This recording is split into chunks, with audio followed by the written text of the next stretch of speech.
안녕하십니까. 너무너무나 반갑습니다. 오늘 특별히 오순절에 대해서 다시 한번 말씀을 드리고 그리고 이어서 2장 베드로의 설교 부분 하도록 하겠습니다.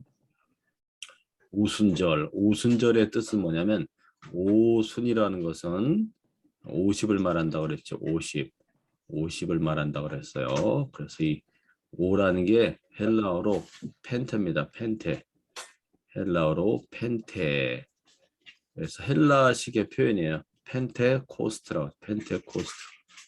펜테코스트. 그러면 오순절 50번째 되는 날을 기념하는 축제 날이 되겠습니다. 그래서 오순절 헬라식으로 하면 오순절이 되고 원래 이거는 77절이라고 그래요. 77절. 그래서 요 날은 맥추절이 되겠습니다. 맥추. 그래서 밀을 수확하게 되죠. 추수랑 관계 있다는 거예요. 오순절은 뭐랑 관계 있다? 추수와 관계 있어요. 추수. 그래서 이 날이 바로 성령이 강림하시게 되는 거지. 성령 강림절입니다. 성령이 강림하셨어요. 그래서 이제 많은 영혼들, 전 세계에 많은 영혼들을 추수하는 거예요. 추수. 그리스도 예수의 복음. 성령이 강림하시는 이유는 예수 그리스도의 부활을 의미하는 거예요. 이게 예수님의 살아계시다는 뜻이에요. 예수 그리스도께서 성령을 부어주시는 거예요. 아버지께 약속하신 것, 아버지께서 약속하신 그것을 예수님이 받아서 보내주시는 겁니다. 성령을. 누구에게? 그의 제자들에게. 사도뿐만 아니라 그의 제자들, 그리고 그리스도를 사랑하는 모든 성도들에게 부어주시는 거예요. 성도들에게. 그래서 예수님이 지금 살아계시다는 뜻이에요. 살아계시다. 죽으신 가운데 살아나셨기 때문에 그가 살아나셔서 하나님 하늘 위에 하나님 지극히 높인 하나님 보좌 우편에 앉아 계시는 거지.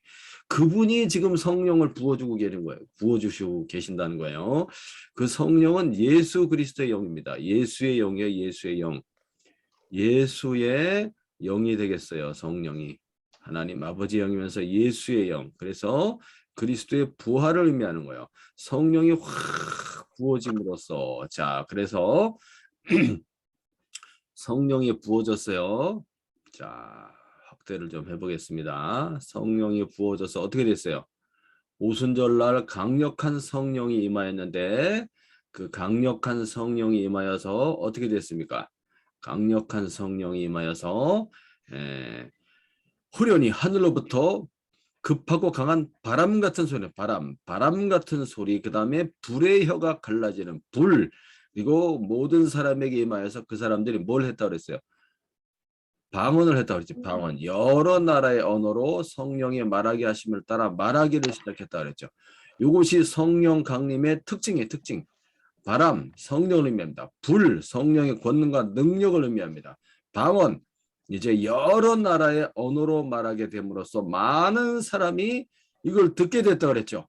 많은 사람이 이 방언을 하게 됨으로써 이 각 세계 각지에서 모여들었던 그 맥추절을 7절 지키기 위해서 많은 세계 다양한 나라에서 예루살렘으로 전부 모여들었어요. 그 사람들이 이 마가의 다락방, 한 곳은 마가의 다락방이죠. 마가의 다락방에서 모여서 이 사람들이 간절히 기도했다고 그랬죠. 다락방. 몇 명이 모였다고 그랬어요? 120명. 120명의 제자들이 모여서 간절히 기도했는데 거기 성령이 임하여서 방언의 역사가 나타났어. 세계 각지의 언어로 말을 하게 하신 거예요. 말을. 성령의 역사하심으로 성령의 그들의 입을 주관하셔서 혀를 풀게 하셔서 말을 하게 하는 거예요. 그래서 하나님의 큰 일에 대해서 말했다 그랬죠. 큰 일, 구원에 대해서 말한 거예요. 구원에 대해서. 세계 각처에서 왔던 이 사람들이 이 말을 듣게 된 거지. 너무나 놀라운 일입니다. 너무너무나 놀라운 일이에요. 자, 그래서 자, 어떻게 됐다 그랬어요?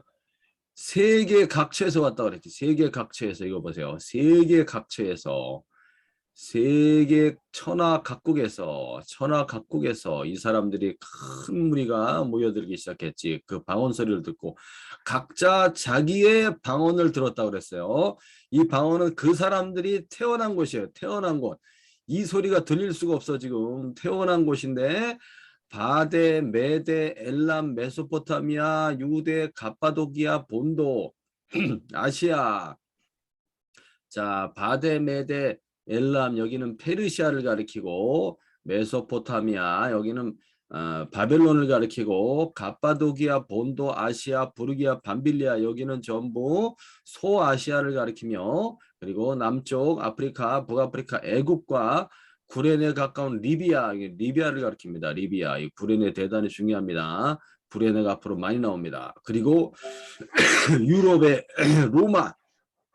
로마에서까지 왔고 그 다음에 그레데 섬이 있어요. 로마 아래쪽에 그레데 섬 그리고 아라비아 반도에서도 왔어요. 이 많은 나라 수십 개국의 많은 나라의 각 지방의 언어들로 하나님 나라의 큰일 하나님의 큰일 예수 그리스도를 통한 구원에 대한 메시지를 막 이 사람들이 기도를 하기 시작하는 거죠. 기도하는데 그게 그냥 나오는 거야 이 말이 막.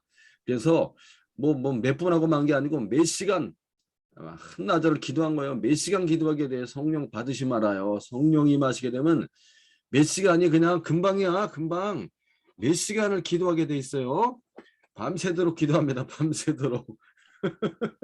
우리가 기도하려고 하면 잘 힘들잖아요. 성령 임하시면 몇 시간이 금방 지나가요. 그 소리를 이 사람들이 듣게 된 거지. 너무나 놀랍고 당황한 거지.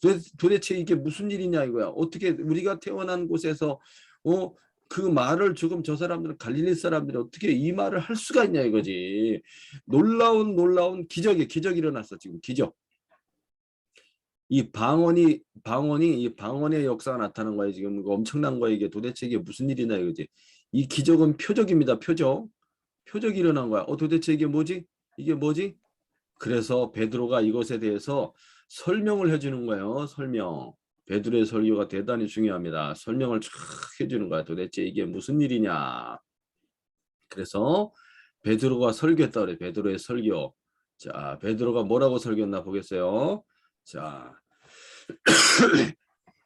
베드로가 일어나서 자, 이 유대인들과 그리고 사망에서 온 유대인들, 세계 각지에서 온 유대인들과 예루살렘에 사는 이 유대인들에 대해서 이 바울이 이야기를 합니다. 뭘 얘기하냐면 요엘 선지자의 말씀을 꺼내서 얘기하는 거예요. 요엘이 뭐라고 말하냐면 말세라는 것은 예수님의 초림부터 시작해서 재림할 때까지 그게 전부 말세예요. 말세. The last day 마지막 날에 그래서 내가 예수님 말해요. 내가 예수님께서 내 영을 그리스도의 영 성령을 부어주신다는 거예요. 성령을 부어주신다. 이 말이 요엘서에 있어. 모든 육체 모든 사람들에게 나라와 민족과 국가를 뛰어넘어서 모든 사람들에게 성령을 부어주신다고 돼 있는데 지금 여러분들이 보고 있는 이 놀라운 역사가 바로 이겁니다 하고 가르쳐주는 거예요. 이 말씀을 딱 꺼내서 구약의 말씀을 그래서 예언과 그리고 환상과 그리고 꿈을 꾸게 될 것이다라고 기록돼 그게 지금 이겁니다 하면서 놀라운 성령의 지금 강림에 대해서 일어나고 있는 역사에 대해서 요엘서 말씀을 가지고 설명을 한 거예요.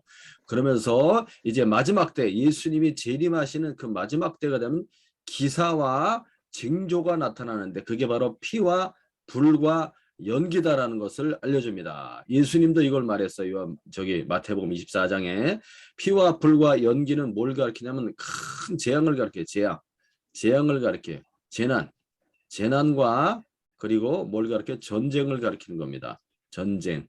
그리고 이 재난이 바로 기근이지. 기근. 엄청난 기근이 와요. 이제 기근이 오게 돼 있어요. 그 다음에 지진. 그리고 많은 나라들이 서로 싸웁니다. 전쟁. 야, 이런 것들이 막 일어나면서 큰 환란에 빠지게 되는데 주님의 크고 영화로운 날, 요엘서에는 두려운 날이라고 되어 있어요. 그때 어떻게 돼요? 해가 변하여 어두워지고 달이 변하여 피가 될 것이다. 이렇게 이런 엄청난 이제 이런 일들이 일어나게 되면 곧 그리스도가 재림하시는 거예요. 그리스도의 재림. 그리스도의 재림입니다. 재림이 일어나게 될 것이다. 그렇기 때문에 어떻게 해야 돼? 빨리 주님의 이름을 빨리 부르는 자가 되어야지. 주님의 이름을 부르는 자. 빨리 회개하고 어떻게 하는가요? 이 예수를 믿으십시오. 회개하고 예수를 믿으라. 이걸 지금 베드로가 요엘의 말씀을 꺼내서 지금 일어나고 있는 성령의 역사를 설명해 주면서 빨리 예수를 믿으라고 말해주고 있는 것입니다. 할렐루야. 여기까지 우리가 말씀을 봤죠. 자, 그럼 오늘부터 이제 사도행전 2장 22절부터 말씀을 또 보도록 하겠습니다. 베드로가 지금 뭘 얘기하려고 그러냐면 그리스도의 부활에 대해서 지금 말하는 거예요. 부활에 대해서. 지금 여러분들이 지금 성령의 역사를 지금 성령의 강림, 성령의 세례, 성령의 충만, 성령의 역사를 지금 보고 계시는데 지금 보고 있어 이거를. 보고 계시는데 이것은 바로 누가 보냈다? 지금 여러분들이 십자가에 못 박아 죽이신 예수 그리스도 그분이 부활하셨어요. 부활의 주님께서 지금 이 성령을 부어주고 계시는 거라는 거예요. 지금 그래서 여러분들이 십자가에 못 박아 죽인 그 예수님은 살아나셨다라는 것을 증언하고 있는 거죠. 지금 베드로가 지금 예수 그리스도의 부활을 증언하는 겁니다. 읽어보겠습니다. 22절 우리 혜진 자매님 읽어주세요. 이스라엘 사람들아 이 말을 들으라. 너희도 아는 바와 같이 하나님께서 나사렛 예수로 큰 권능과 기사와 표적을 너희 가운데서 베푸사 너희 앞에서 그를 증언하셨느니라. 그가 하나님께서 정하신 뜻과 이리 아신 대로 내준 바 되었거늘 너희가 법 없는 자들의 손을 빌려 못 박아 죽였으나 하나님께서 그를 사망의 고통에서 풀어 살리셨으니 이는 그가 사망에 매여 있을 수 없었음이라. 아멘. 왜 예수님이 사망에 매여 있을 수 없습니까? 예수님이 바로 하나님의 아들이시기 때문에요. 하나님이시기 때문에 하나님 천지 만물을 창조하신 전능하신 하나님 아버지와 동등된 그리스도 예수입니다. 아버지의 뜻을 따라서 만유를 창조하신 분이지. 그 안에 생명이 있어 예수 안에 생명. 이 인간을 죄와 사망에서 건지시고 살리시기 위해서 인간이 되신 것이고 우리와 같은 혈과 육을 입으셨고 대신 아버지의 뜻을 따라서 하나님 아버지 정하신 뜻과 미리 아신 대로 이게 하나님 아버지 뜻이에요. 그들을 구원하시기 위해서 하나님이 정하신 뜻과 미리 아신 대로 이것은 뭐냐면 구원을 위한 하나님의 계획을 가리켜요. 계획. 그걸 하나님의 경륜이라고 합니다. 하나님의 경륜. 하나님의 뜻대로 예수님을 내어주신 거예요. 예수님이 힘이 없어갖고 능력이 없어서 이 사람들한테 당하는 게 아니에요. 아버지의 뜻을 따라서 그들을 어떻게 하기 위해서 구원하시기 위한 하나님의 계획이었다는 거예요. 계획. 그 뜻을 따라서 예수님이 이제 내어준 바 된 것이지. 그런데 이들이 그것도 알지 못하고 어떻게 했어요? 법 없는 자들의 손을 빌렸지. 법 없는 자들은 누굴 가리키냐면 바로 로마 당국자 빌라도 총독을 가리킵니다. 왜 법이 없다고 말하냐면 무법하다는 거예요. 율법이 없다는 거예요. 이 사람들은 율법이 없는 이방인들을 가리켜요. 지금 법 없는 자들의 손. 이 사람들이 바로 공권력을 갖고 있지. 권력을 갖고 있어요. 권력. 얼마나 치사해. 권력을 갖고 있어. 죽일 권세를 갖고 있지. 죽일 권세를 갖고 있어요. 자, 그 사람들을 치사하게 그 사람들의 손을 빌려갖고 예수님을 십자가에 못 박아 죽여버렸어. 아무 죄가 없는 예수님을 갖다가 이 얼마나 이 처참한 짓을 한 거예요. 지금 이스라엘 사람들이 이렇게 한 거예요. 이스라엘 사람들은 누구예요? 이 사람들이 아브라함의 후손이잖아. 아브라함의 후손. 야, 아브라함의 후손들이 아브라함도 오실 메시아 그리스도를 믿었는데 이 아브라함의 믿음과 행사를 해야 되는데 이 사람들은 그렇게 하지 않았죠. 교만함과 거짓과 불의와 불법 속에 율법이라는 형식만 가지고 성전만 있으면 뭐해? 성전만 있으면 그 성전을 주신 하나님의 언약 속에 거해 있어야지. 그렇기 때문에 성전 다 무너지는 거예요.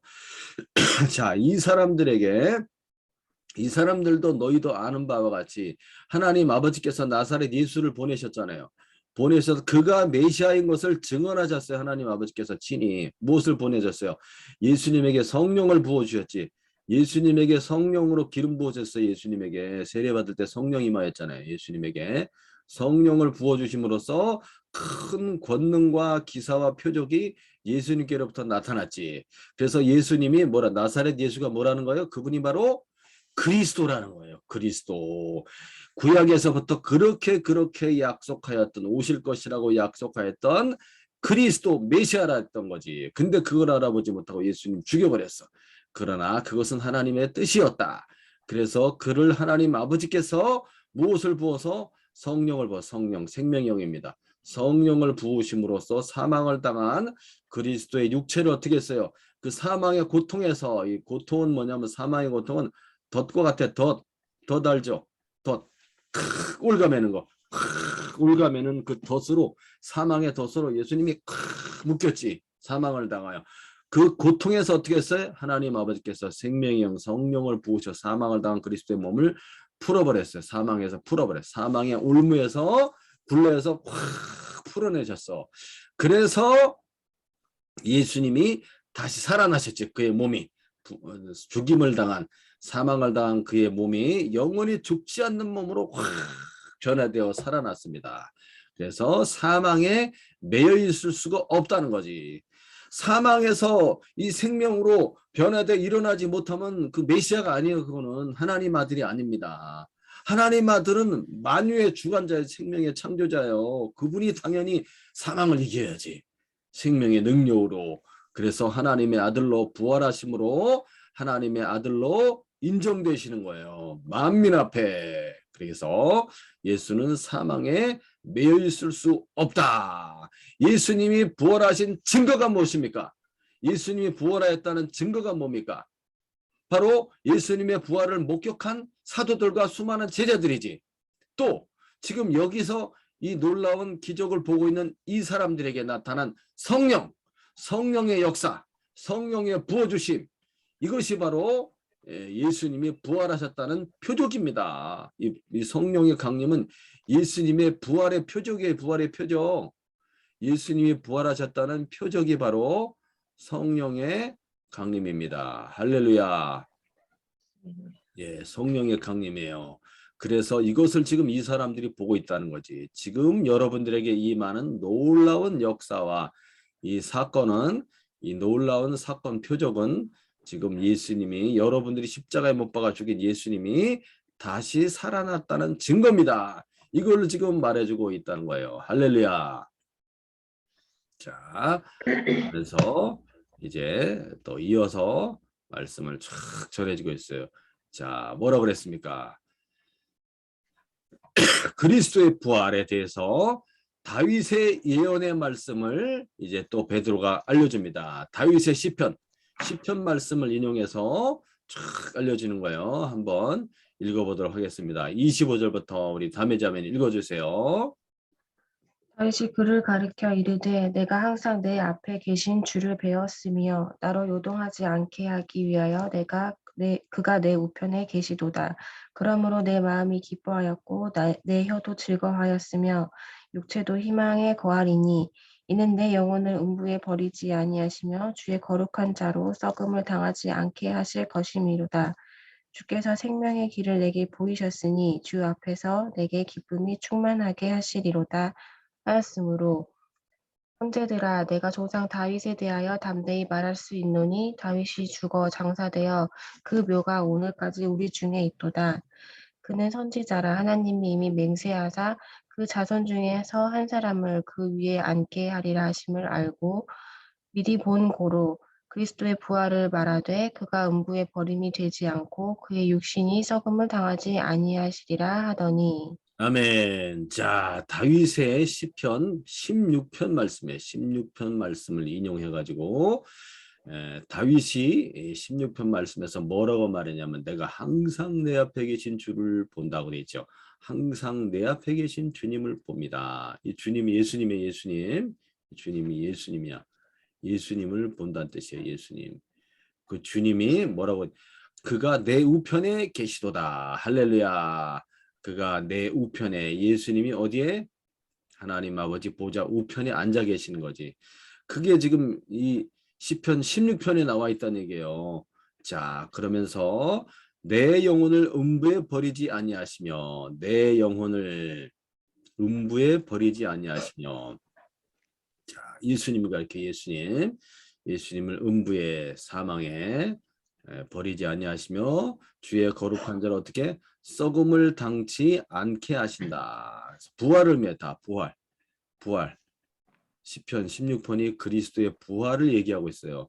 야, 예수님이 이런 말씀이 있었다니. 다윗의 시편을 쫙 풀어 살려주는 거예요. 할렐루야. 그러면서 28절 생명의 길을 보여주신다. 그래. 생명의 길을 보여주신다. 부활을 가리켜요. 자, 그래서 이제 29절부터 해석을 해줍니다. 형제들아, 조상 다윗이 지금 어디 있습니까? 다윗이 죽어서 장사되어 있지.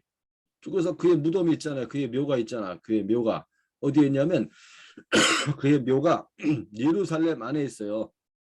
예루살렘 성 안에 실로암 못이라고 있어요. 실로암 못 남쪽에 이 다윗의 묘가 지금도 있다는 거예요. 그 당시에.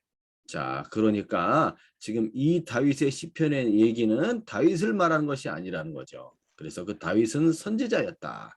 선지자였고 누구를 얘기하고 있었냐면 이 모든 지금 앞에 얘기했던 이 모든 것이 예수님을 가리키는 거예요. 예수 그리스도 예수 나사렛 예수 그리스도를 가리키는 것이다 하면서 설명을 해주고 있습니다. 그러면 30절에 뭐라? 하나님이 이미 맹세하사 그 자손 중에 한 사람을 그 위에 앉게 하실 것이다. 이게 사무엘 하에 나오는 다윗의 언약입니다. 다윗의 언약 너무나 중요한 거예요. 다윗의 언약. 다윗의 후손 중에 한 사람이 나타나는데 그 사람이 하나님의 아들이에요. 그 한 사람이 이 한 사람이 예수님 가르쳐. 예수 그리스도 하나님의 아들이 나타날 것이다. 하나님의 아들. 그래서 그의 나라는 영원하다. 이게 그의 나라 그의 나라 그리고 그의 권세 그의 나라와 그의 왕권을 가리켜요. 그의 왕권이 영원할 것을 얘기해주고 있어요. 영원한 왕권. 그것이 맹세로 보증되어서 사무엘 하에 이 다윗의 언약에 대한 얘기가 나옵니다. 그걸 지금 이 베드로가 얘기하는 거예요. 그 한 사람, 그 나라가 영원 무궁할 것이다. 할렐루야. 그렇기 때문에 그리스도가 다시 살아나셔야 돼요. 부활하셔야 돼. 그래서 미리 본고로 그 한 사람이 그 위에 앉게 하리라 하심을 다윗이 미리 봤다는 얘기지. 그리스도의 부활에 대해서. 그래서 그리스도의 부활을 증거했다는 거예요. 그래서 아까 앞에 말했던 내 영혼을 음부에 버리지 아니하시며 주의 거룩한 자로 썩음을 당하지 않게 하실 것입니다. 이게 예수님을 말하는 거라는 거예요. 할렐루야. 자, 다윗이 예수님의 부활에 대해서 이렇게 쫙 증거하고 있는 거예요. 이야. 자, 그다음 보겠습니다. 자, 그다음 예수님을 주와 그리스도로 선포하시는 거예요. 주와 그리스도로 선포하시는 장면이 나옵니다. 32절부터 읽어주세요. 이 예수를 하나님이 살리신지라 우리가 다 이 일의 증인이로다. 하나님이 오른손으로 예수를 높이심에 그가 약속하신 성령을 아버지께 받아서 너희가 보고 듣는 이것을 부어주셨느니라. 다윗은 하늘에 올라가지 못하였으나 친히 말하여 이르되 주께서 내 주에게 말씀하시기를 내가 내 원수로 내 발등상이 되게 하기까지 너는 내 우편에 앉아 있으라 하셨도다 하였으니 그런즉 이스라엘 온 집은 확실히 알지니 너희가 십자가에 못 박은 이 예수를 하나님이 주와 그리스도가 되게 하셨느니라 하니라. 아멘. 할렐루야. 이 예수를 하나님이 살리셨다. 누가 살렸어요? 하나님이 살리셨어요. 하나님 아버지께서 예수를 살리셨다. 우리가 다 이 일의 증인이다. 이 사람들 전부 목격했죠. 그리스도의 부활의 몸을 다 목격하고 만져보고 다 했어요. 주님 말씀을 들었고 부활하신 주님이 아주 자세히 성경을 풀어서 그리스도의 죽으심과 부활에 대해 전부 알려줬어요. 그래서 이 제자들은 확실한 증인들이고, 그러면서 하나님이 오른손으로 예수를 높였다고 그랬지.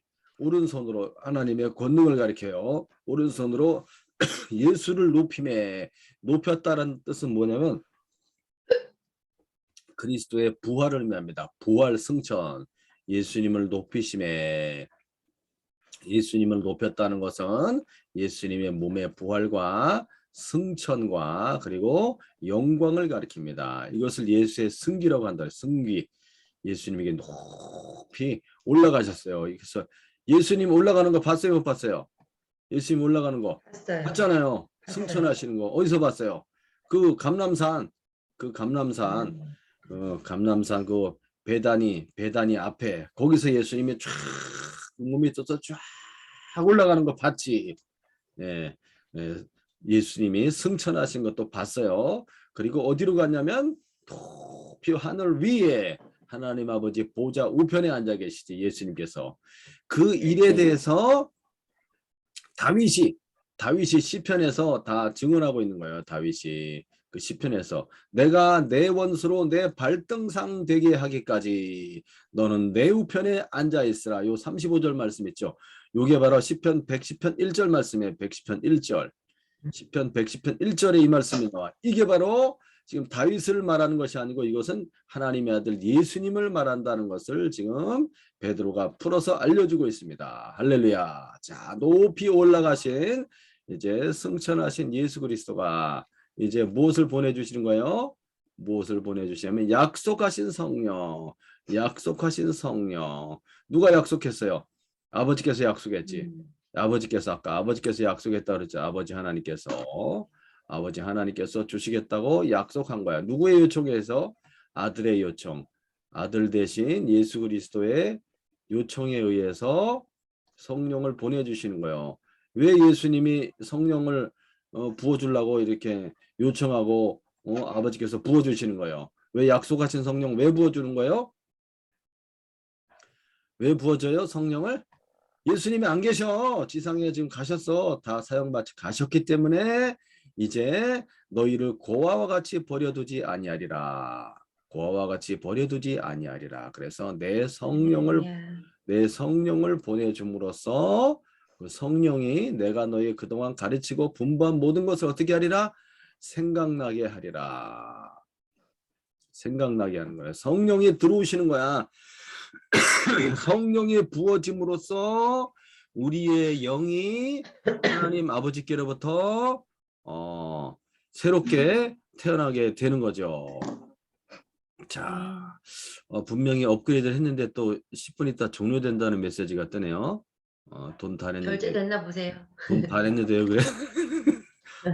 계좌에서 다 된 거 아니야, 이거? 분명히 카드로 결제했는데, 큰일 나네. 그러게. 자, 전 해보겠습니다. 고아와 같이 버려두지 아니하리라. 성령을 부어 주심으로써 성령께서 이제 그들의 마음에 하나님의 법을 전부 심어주게 됩니다. 성령이 쫙 들어오셔요. 그래서 그들에게 하나님의 그리스도께서 해주신 말씀을 전부 생각나게 하는 거지. 성령이 전부 가르쳐 주셔요. 성령이 다 가르쳐 주십니다. 가르쳐 주시고 생각나게 해주시게 되는 거죠. 자, 그 성령을 그래서 반드시 성령을 보내주셔야 되는 거야. 그리고 성령이 임하시면 뭘 받는다 그랬어요? 권능을 받게 된다고 그랬죠. 권능을 받게 돼서 복음의 증인이 되게 되는 겁니다. 복음의 증인이 되게 되는 거예요. 그래서 이 사람들에게 놀라운 표적과 기적과 능력이 나타나는 거죠. 자, 그래서 하나님 아버지께서 예수님을 살리시고 높이시고 약속하신 성령을 예수님이 아버지께 받아서 너희가 지금 보고 너희는 지금 이 예루살렘에 모인 유대인들과 사방에서 온 유대인들을 가리키지. 그 사람들이 지금 이 120명의 사람들이 방언하면서 했던 놀라운 성령의 강림과 그런 것을 지금 보고 있는 거죠. 보고 듣는 이 모든 것을 부어주셨느니라. 성령을 부어주셨어. 자, 그래서 시편 110편 1절에 말했던 원수로 발등상 되게 하기까지 너는 내 우편에 앉아 있으라. 예수님을 가리키고 그런즉 이스라엘 온 집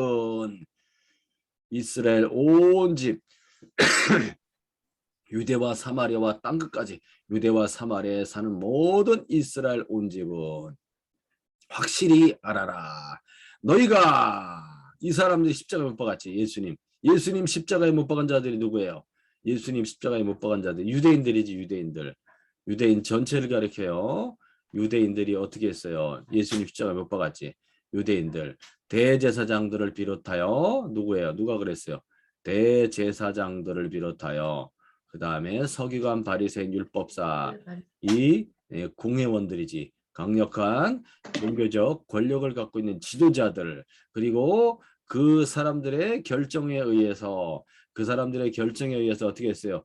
그냥 구경만 했지. 많은 사람들이 구경만 이게 전부 한 통속이 되어서 이 이스라엘 온 집이 예수님을 십자가에 못 박는데 같이 동조한 거예요. 그 사람들이 너희들이 십자가에 못 박은 예수님을 누가 하나님 아버지께서 다시 살려서 어떻게 했어요? 주와 그리스도가 되게 하셨느니라. 할렐루야. 야, 아멘. 이렇게 예수님을 살리셨다라는 것을 베드로가 이 성경 말씀을 꺼내서 알려주기 시작하는 거죠. 엄청 똑똑하죠, 베드로가. 네. 야, 이렇게 똑똑할 수가 있나? 자, 그래서 엄청난 회개의 역사가 나타납니다. 그럼으로써 보도록 하겠습니다. 37절부터 읽어주세요. 37절. 그들이 말을 듣고 마음이 찔려 베드로와 다른 사도들에게 물어 이르되 형제들아 우리가 어찌할꼬 하거늘 베드로가 이르되 너희가 회개하여 각각 예수 그리스도의 이름으로 세례를 받고 죄 사함을 받으라. 그리하면 성령의 선물을 받으리니 이 약속은 너희와 너희 자녀와 모든 먼 땔사람 곧 주 우리 하나님이 얼마든지 부르시는 자들에게 하신 것이라 하고 또 여러 말로 확증하며 권하여 이르되 너희가 이 패역한 세대에서 구원을 받으라 하니 그 말을 받은 사람들은 세례를 받음에 이날의 신도의 수가 3,000이나 더하더라. 아멘. 할렐루야. 아멘. 자, 그래서 그들이 이 말을 듣고 회개의 역사가 나타났어요. 마음에 찔렸다. 마음에 찔렸다는 것은 뭐냐면 이게 막 엄청난 고통을 가리켜 고통. 내가 왜 그랬지? 우리가 왜 그랬지? 양심의 가책을 막 느끼는 거예요. 아주 격한 마음 막 격동하는 거야. 마음에 아주 그냥 격한 그런 마음의 염려와 양심의 가책으로 막 뒤엉켜졌는 심각한 고통을 가리켜 이 사람들이. 와, 우리가 정말 하나님의 아들을 십자가에 못 박아 죽인 거야. 하나님의 아들을. 아니 그렇게 기다렸던 메시아, 그들이 메시아를 기다렸다고 그랬잖아요. 그렇게 기다렸던 메시아를 갖다가 아유 알아보지 못하고 응? 이 사람들이 우리가 십자가에 못 박아 죽여버린 거지. 아이고 우리가 어찌하면 좋겠습니까? 그러면서 형제들아 이렇게 말하는 거야. 지금 베드로를 비롯한 사도들과 제자들에 대해서 형제들아 이렇게 말했지. 형제들아 가까워져 버렸어 이제. 마음이 회개함이 일어나서 그러니까 베드로가 회개하라. 너희가 회개하여 각각 예수 그리스도의 이름으로 뭘 받아라? 세례를 받아라. 세례를 받고 그래서 옛사람이 죽는 걸 가리켜 세례는 옛사람 죄와 허물로 이렇게 이런 옛사람이 다 이제 물속에 잠김으로써 죽는 것을 가리키지. 전인격적으로 예수님을 받아들이는 거에 회개하고 그러면 죄의 사함을 받게 되고 성령을 선물로 받게 될 것이다. 우리들에게 임하였던 성령의 강림이 여러분들에게도 임한다는 거예요. 여러분들에게도. 할렐루야.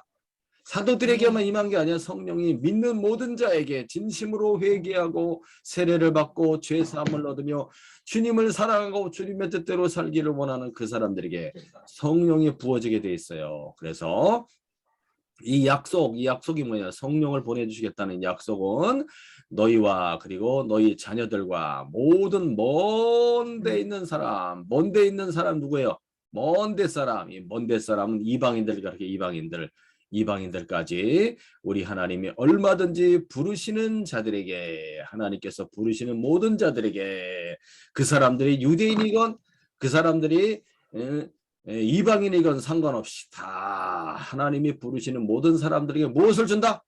약속하신 성령을 부어주실 것이라는 거예요. 할렐루야. 그래서 이 여러 말로 확증하며 권하면서 이르되 이 패역한 세대에서 구원을 받아라. 이 패역한 세대에서 구원을 받아라 하고 강력하게 외치고 있죠. 이 패역한 세대는 뭡니까? 이 패역한 세대는 불신앙하는, 믿음이 없는, 그리고 예수님을 아주 받아들이지 않는 그런 세대들이지. 예, 그 세대에서부터 빨리 벗어나서 구원을 받아라. 그랬더니 이 말을 받은 사람들이 세례를 전부 받게 되었는데 그날의 신도의 수가 몇 명 됐어요? 3,000명이나 더하라. 엄청난 초대교회의 부흥의 역사가 나타난 거야. 초대교회의 부흥의 역사가, 와, 이런 놀라운 역사가 나타나다니. 야, 이 많은 사람들이 이제 세례를 받기 시작하니까 이 제자들에 의해서 많은 사람들이 이제 한 번에 다 3,000명을 갖다가 물속에 집어넣는 것이 아니고 순차적으로 점차적으로 많은 사람들이 나와 세례를 받게 되고 교회가 시작되는 거예요. 교회가 시작됐어. 교회가 시작되는 거예요. 야, 할렐루야. 교회가 시작된 거예요. 이 패역한 세대, 이 패역한 말은 삐뚤어진, 삐딱한 뜻이, 삐딱한, 멀리 얘기해도 들으려고 하지 않는 삐딱한 이런 거 있죠. 이런 자세. 약한 세대라고 합니다. 불신앙의 세대. 이런 세대에게 이제 예수의 복음이 전파가 된 거죠. 할렐루야. 그래서 이 사람들이, 자, 이 사람들이 이제 예수님을 믿게 되고, 그리고 나서 이제 초대교회가 태동하게 되는 거예요. 초대교회가 태동했는데 교회의 모습이 어떤가 보겠어요. 또 읽어보겠습니다. 자, 읽어주세요. 42절부터 혜진 자매님. 그들이 사도의 가르침을 받아 서로 교제하고 떡을 떼며 오로지 기도하기를 힘쓰니라. 사람마다 두려워하는데 사도들로 말미암아 기사와 표적이 많이 나타나니 믿는 사람이 다 함께 있어 모든 물건을 서로 통용하고 또 재산과 소유를 팔아 각 사람의 필요를 따라 나눠주며 날마다 마음을 같이하여 성전에 모이기를 힘쓰고 집에서 떡을 떼며 기쁨과 순전한 마음으로 음식을 먹고 하나님을 찬미하며 또 온 백성에게 칭송을 받으니 주께서 구원받는 사람을 날마다 더하게 하시니라. 할렐루야. 구원받는 사람을 날마다 더하게 하셨다. 초대교회의 이게 모습이에요. 초대교회의 모습. 자, 좀 있으면 끊어진다고 나와 있네요. 진짜 끊어지나? 자, 그들이 사도의 가르침을 받아서 서로 교제하고, 이 교제하다는 말은 헬라어로 코이노니아라는 뜻이에요. 코이노니아. 들어보셨어요? 코이노니아? 코이노니아는 공유하다는 뜻이야. 다른 사람과 함께 나누다. 그래서